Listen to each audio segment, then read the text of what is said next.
Kalau nanti akan terjadi hari Jumat pertengahan Ramadan, maka nanti akan begini-begini terjadi. Setelah dihitung-hitung, ternyata pertengahan Ramadan yang ada Jumatnya itu nanti di Ramadan 1441. Muharram, Safar, Rabiul Awal, sekarang Rabiul Akhir, Jumadil Awal, Jumadil Rajab, Sya'ban, Ramadan. Apakah itu akan terjadi seperti yang ada di hadis itu? Wallahu a'lam bissawab. Mana kita tahu, dia belum terjadi. Tapi kita bersiap-siap perlu. Andai terjadi, kita sudah siap. Andai tak terjadi, berarti hadisnya tak sahih, bukan nabinya bohong. Jadi kami siap-siaplah nih Pak Ustaz. Siap-siaplah. Rabiul Awal sekarang, tanggal 24, 25. Rabiul Akhir, Jumadil Awal, Jumadil Akhir, Rajab, Sya'ban. 5 bulan lagi. Siap-siapkanlah.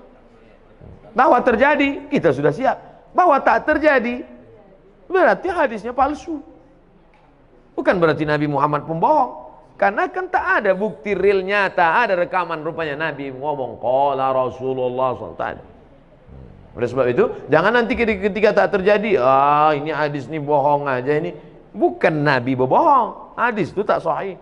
Nah, ini tentang masalah kalau nanti terjadi model prediksi-prediksi yang begitu. Kalau ibu bapak ibu baca nanti atau dengar ceramah yang modelnya prediksi, perkiraan, disampaikan oleh orang nanti akan begini. Nah, kalau sumbernya benar, siap-siap. Apa salahnya siap-siap? Tapi andai tidak terjadi pun, kita sudah siap. Jelas? Wallahu a'lam. Kemudian amal doa anak yang soleh. Apakah itu harus anak yang kandung atau doa anak yang yatim yang Ibu kalau mendoakan saya, sampai tak doa ibu ke saya? Sampai.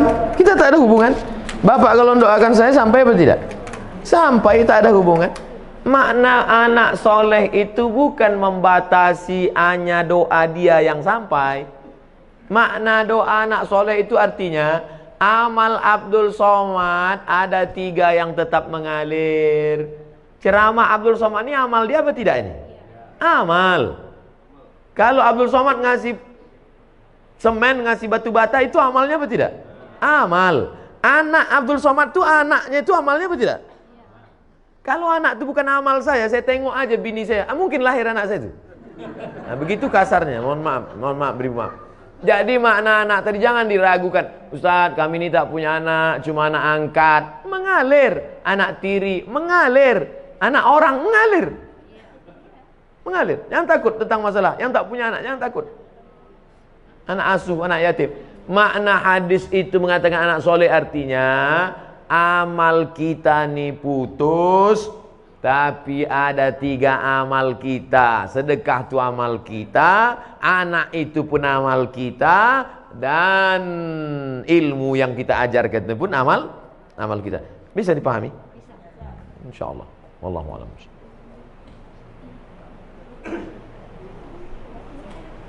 Assalamualaikum warahmatullahi wabarakatuh. Waalaikumsalam. Saya mau menanyakan amalan mana kira-kira yang diterima seorang tua yang punya anak kandung tetapi dia kurang taat beribadahnya, atau dia mengangkat anak bukan anaknya sendiri tetapi anak-anak itu sangat soleh dan sering mendoakan orang tuanya. Jadi amalan mana yang lebih cepat diterima oleh Allah? Itu yang pertama. Dan yang kedua, saya mohon supaya Ustadz dan jamaah yang ada di sini nanti tolong mendoakan untuk kesembuhan ibu saya. Nanti di akhir majelis kita doa semua untuk kesehatan, untuk husnul khatimah, untuk anak-anak kita dijaga dari narkoba. Nanti di akhir majelis. Punya anak kandung, kerjanya minum khamar, sakau, mabuk. Ada anak angkat, orangnya soleh. Kedua-duanya ini berdoa. Mana doanya yang lebih dulu sampai? Illalladzina amanu wa amilus shalihat. Semua manusia ini rugi kecuali orang beriman dan beramal soleh. Yang ditengok bukan anak kandung, anak tiri, anak angkat, tetangga, kawan, jiran, sahabat. Yang ditengok adalah soleh. Makanya Rabbi habli minas sholihin. Jangan takut tidak punya anak, tak ada yang mendoakan. Jangan takut bahwa kita tidak punya anak, tapi kita didik anak-anak kita jadi soleh, baik, bagus, memang itu perintah agama. Tapi terlalu khawatir tak punya anak, jangan takut.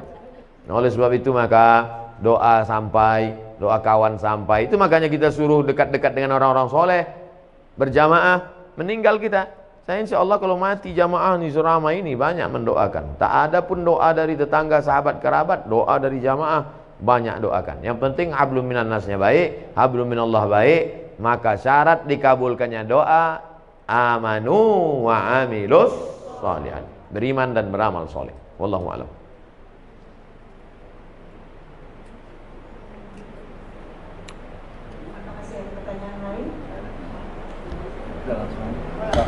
Assalamualaikum Pak Ustaz. Waalaikumsalam. Kalau misalnya kita kan nabung di bank konvensional, itu kan ada bunga, berbunga. Nah bunganya itu kan boleh nggak gitu diamalkan ke mana gitu? Nah, itu hukumnya gimana tuh Pak Ustaz?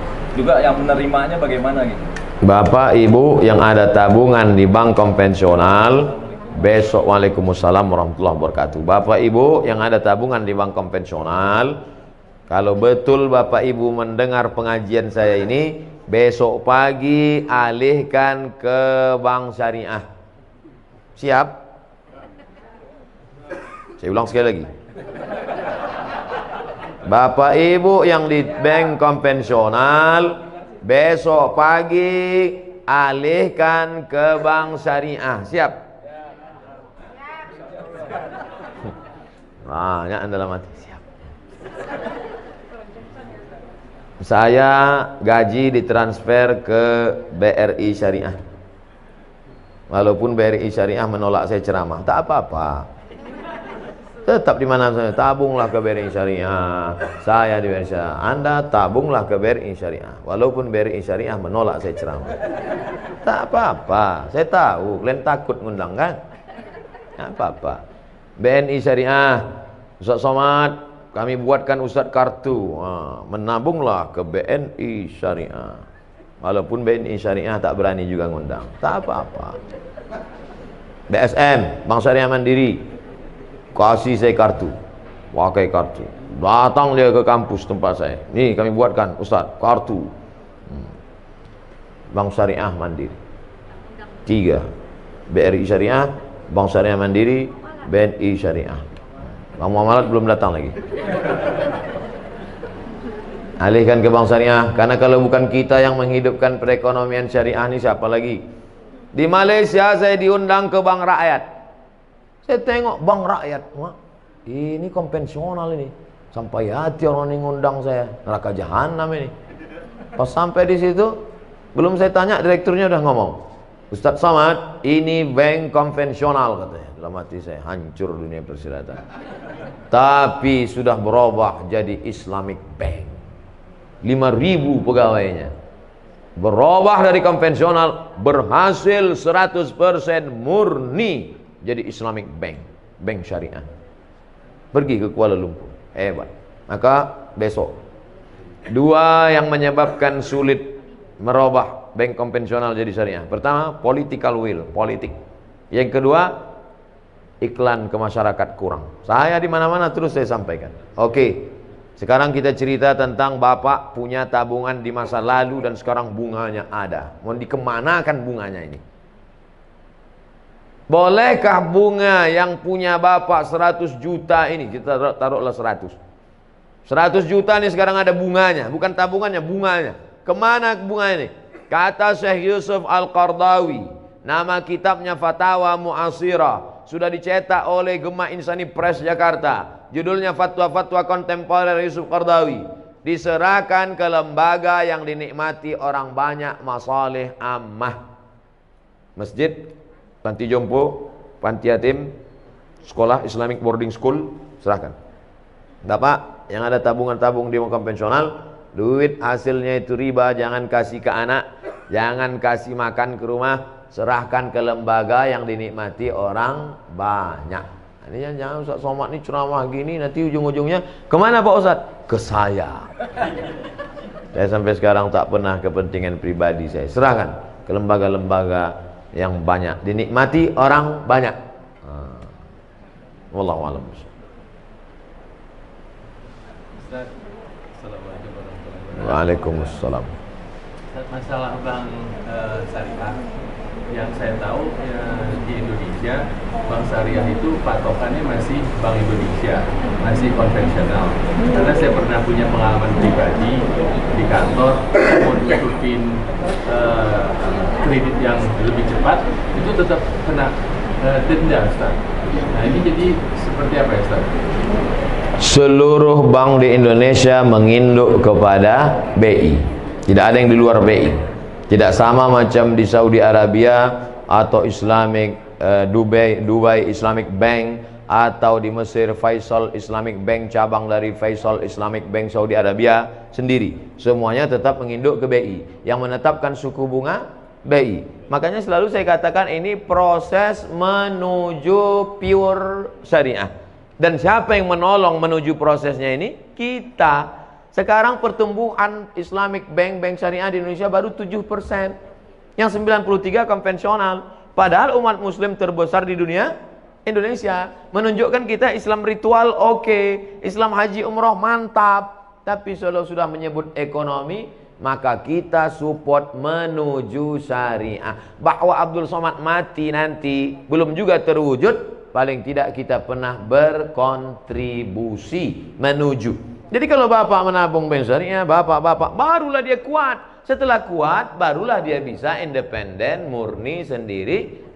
Makanya pemerintah mengeluarkan aturan, bank konvensional boleh membuka divisi syariah selama 16 tahun. Setelah 16 tahun kalau dia berhasil, maka dia berdiri sendiri, nanti akan memecah diri, memisahkan diri dia berdiri sendiri. Tapi tetap menginduk. Nanti tetap sampai pada puncaknya. Sekarang beberapa bank daerah, Nusa Tenggara Barat, BPD-nya, Bank Pembangunan Daerah, sudah jadi bank syariah. Aceh jadi bank Aceh, Riau insya Allah tak lama lagi, Sumatera Barat Bank Nagari itu akan jadi bank syariah. Setelah nanti ini banyak bank syariah ini bergabung besar, mungkin bukan zaman kita, zaman anak kita, zaman cucu kita, barulah maka kita. Tapi kita nanti ikut ditanya Allah Ta'ala, apa kontribusimu menegakkan bank syariah Indonesia? Aku ikut berkontribusi karena meletakkan uangku di bank syariah. Jadi kalau dikatakan mana itu yang pure murni original syariah, belum, menuju syariah. Mudah-mudahan kita termasuk orang yang ikut berkontribusi dan mensupport program ini. Amin ya rabbal alamin.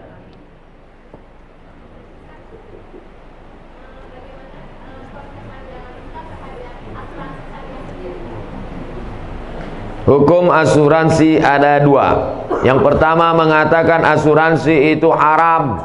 Kenapa asuransi itu haram? Karena di dalamnya ada gharar, gambling, judi. 10 juta, 10 juta, 10 juta, 10 juta, 10 juta, 10 juta. Batuk dapat 100. Tak pernah, flu pun tak pernah. Tak dapat, bertahun-tahun tak dapat. 10 juta, 10 juta, 10 juta, 10 juta kumpul. Nabrak tiang listrik. Langsung dapat. Ini tak pernah, akhirnya marah dia karena udah bertahun-tahun tidak, tabrakannya dapat. Maka karena ada unsur gambling, gharar, judi di dalamnya, haram. Kata fatwa yang pertama. Datang fatwa yang kedua, mengatakan boleh.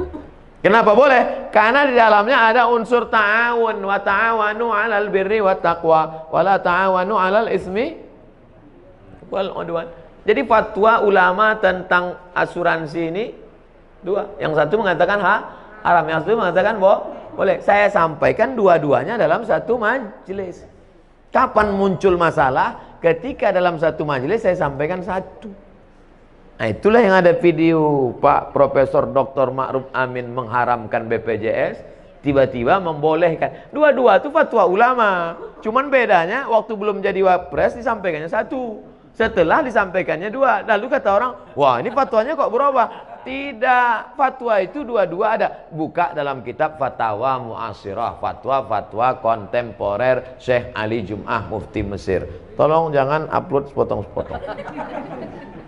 Bahwa memang ada dua fatwa. Jadi kalau ada di antara Bapak Ibu yang memilih asuransi, perbuatannya itu betul atau tak betul? Betul, dia pilih fatwa kedua. Kalau ada di antara Bapak Ibu, aku sampai mati tak mau asuransi, perbuatannya itu betul apa tak betul? Betul juga, karena dia pilih fatwa yang pertama. Kok bisa ulama ini buat dua pendapat? Karena Nabi tidak ada menyebut dulu asuransi. Asuransi itu muncul belakangan dan ulama berijtihad. Rambut sama hitam isinya macam-macam. Ijtihadnya begini, ijtihadnya begini. Ustaz sendiri, saya tidak pakai asuransi kendaraan sampai sekarang. Terus Ustaz selamat terus, bolak-balik tabrakan. Mana berat yang listrik, sedang nyetir ditabrak orang dari belakang. Bahwa dia datang, musibah namanya. Oleh sebab itu maka amalkan sesuai keyakinan. Jadi kalau ada orang mengatakan, apa kau pakai asuransi? Sholat rajin, pengajian rajin, pakai asuransi. Fatwa kedua, bray. Wallahu a'lam.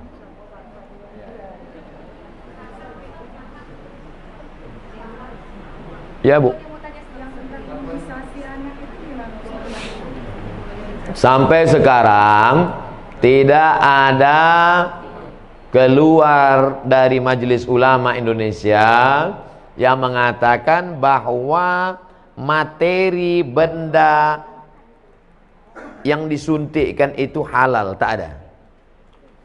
Ini kan ada fatwa halal. Ada tak halalnya nih? Oke, oke, halal. Halal. Halal ini isinya halal. Sedangkan itu, suntik itu tidak ada yang mengeluarkan fatwa isinya itu halal, tak ada. Yang ada fatwa boleh memakainya karena darurat. Bukan isinya, boleh memakainya. Bedakan antara fatwa isi dengan fatwa memakai. Sekarang saya masuk ke hutan. Sampai di hutan tak ada makanan, yang ada cuma babi. Lalu saya telepon, Assalamualaikum Ustaz. Waalaikumsalam. Ini ada babi nih Ustaz. Boleh tak saya makan? Kata Ustaz itu, ada kau makanan yang lain? Tak ada. Jadi pilihannya cuma dua aja Ustaz, mati sama babi. Makanlah babi itu. Apakah babi itu halal? Tidak. Sampai mati babi tak halal. Tapi memakan babi saat itu boleh karena darurat. Karena kalau tak dimakan mati sampai dapat pisang. Kalau udah dapat pisangnya kau makan babi lagi. Assalamualaikum Ustaz. Enak rupanya babi ini Ustaz. Jangan. Dari cerita ilustrasi tadi, paham Bapak Ibu kan? Itu enaknya kita ceramah sama orang cerdas nih. Fatwa tentang materinya halal itu tak ada, tapi memakainya karena nanti akan ada penyakit ini, akan ada ini, akan timbul ini, akan ini datang ini, akan mati, akan cacat. Maka kata ulama, daripada nanti anakmu sakit, aku pakai aja lah tak apa-apa. Sementara nanti dapat mungkin akan maju teknologi ini, nanti ada umat Islam yang bisa membuat materi yang halal. Jelas? Allahu a'lam.